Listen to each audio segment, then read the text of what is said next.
Hello guys, welcome to Caitlin's Crypt. Today I'm going to be telling you about Isadora. She's a really negative spirit and she comes from my nan's collection. So let's get into it.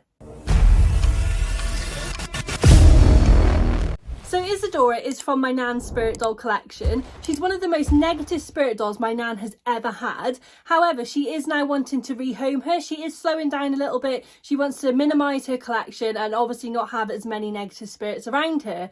I also picked up another spirit doll from nan's house as well, who I will be doing another video about. She is a positive spirit, but she is also being rehomed as well. So let's get into Isadora's story. Okay, so I did just want to butt in here and interrupt myself. I did forget to say that she is actually wearing someone's old christening dress.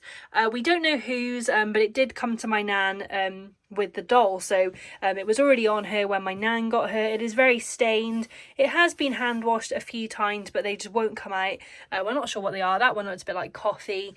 But yeah, there is some stains. But as you can see, it's a really lovely dress. It's not original to the doll at all, but yeah, it is a christening dress. I did just want to butt in and say that. But yeah.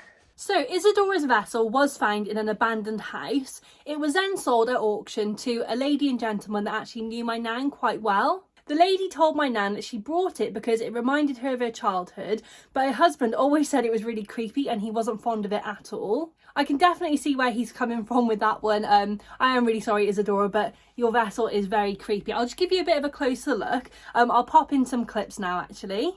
In the weeks after they purchased this doll, they started to notice some really strange things happening in the house.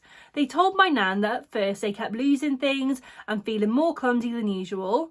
And then they started hearing noises throughout the house, like tapping, footsteps and doors opening and closing. They actually called the police one time because the footsteps were so loud that they thought someone had broken in. However, the police didn't find anyone. This is what really started to scare the lady, and they both knew that it was a doll causing this, as nothing had ever happened before they brought it into the house. They also started to notice that the doll would change positions to how they left it. However, the final straw for both of them was the lights flickering and electrical disturbances, as well as seeing a large shadow in dark corners of the house.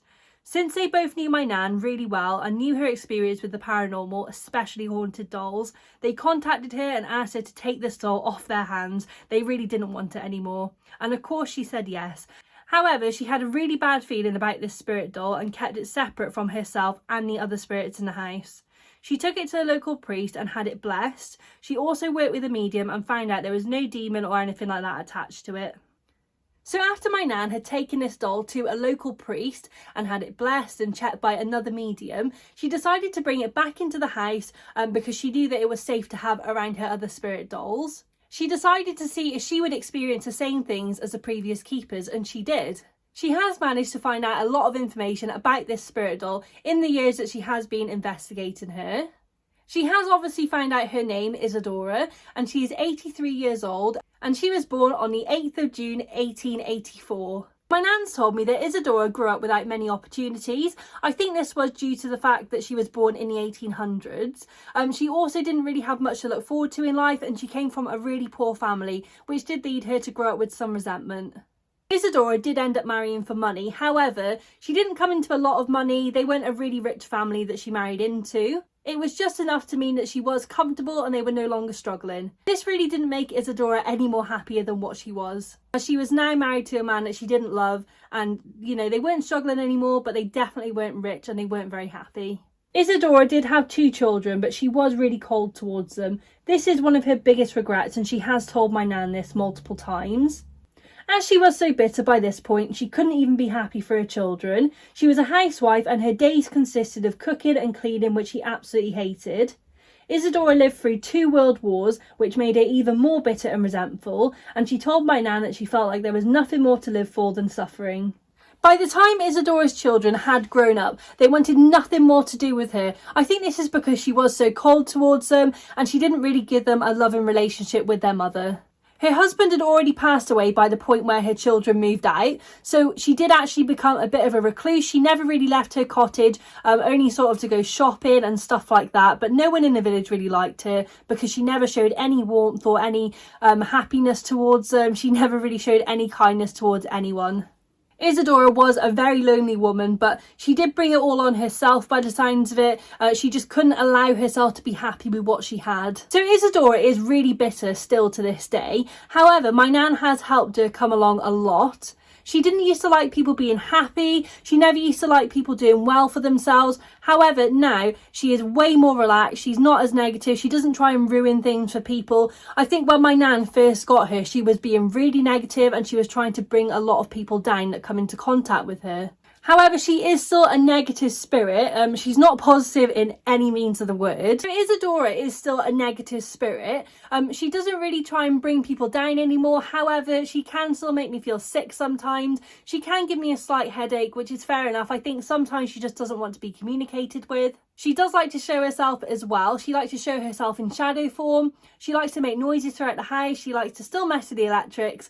She also makes footsteps and other like tapping noises. We have tried to get her to move on, however, she just doesn't want to. It's just not in her interest to move on. My nan's tried it, my mum's tried it, other mediums have tried it, but we've just had no luck at all. She does want to stay within this vessel, which is absolutely fine. She's absolutely brilliant to communicate with.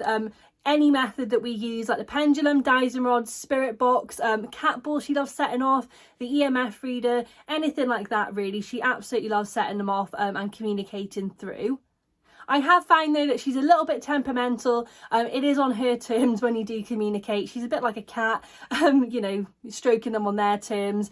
When she wants to communicate, she will let you know. If she doesn't want to communicate, she will also let you know. So Isadora would be perfect for an experienced person in paranormal investigations or with negative haunted dolls.